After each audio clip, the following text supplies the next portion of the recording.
I know you wrote an article, Elijah Moore, talking about this year's offense, and he thinks it's going to be a little bit more explosive. Take us through that and what you put in that article, what you found out. Well, I mean, there's always hope springs eternal. They talked about that a little last year, with Alex Van Pelt, and they were going to tweak things and change things.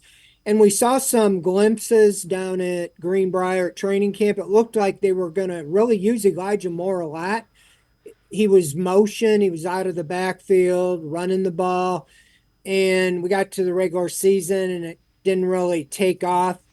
A lot of that had to do with Deshaun Watson really never got on track health wise, you know, from the third game on the rest of the year.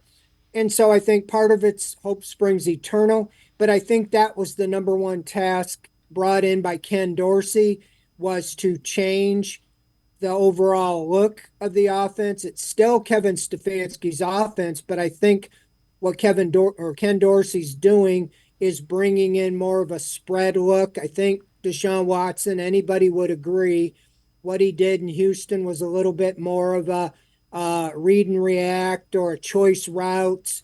Get the ball out quick, spread the field, maybe three, four, five receivers. And I think that's what Moore's talking about is that you spread things out and maybe you have three receivers at least on the field. Uh, there's going to be a lot more chances for everybody and just get the ball to the open guy quick and let them make plays. And so I think that's the plan.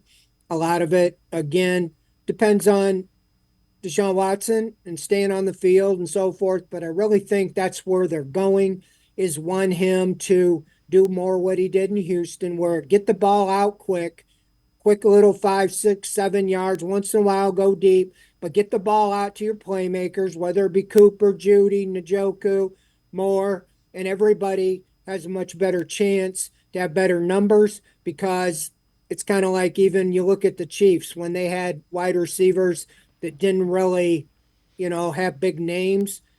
They all had good numbers because they had a good quarterback getting them the ball. And I think a lot of that comes back. And they're just trying to put Watson in a position to get the ball out quickly and use his mobility factor to spread the field and so forth.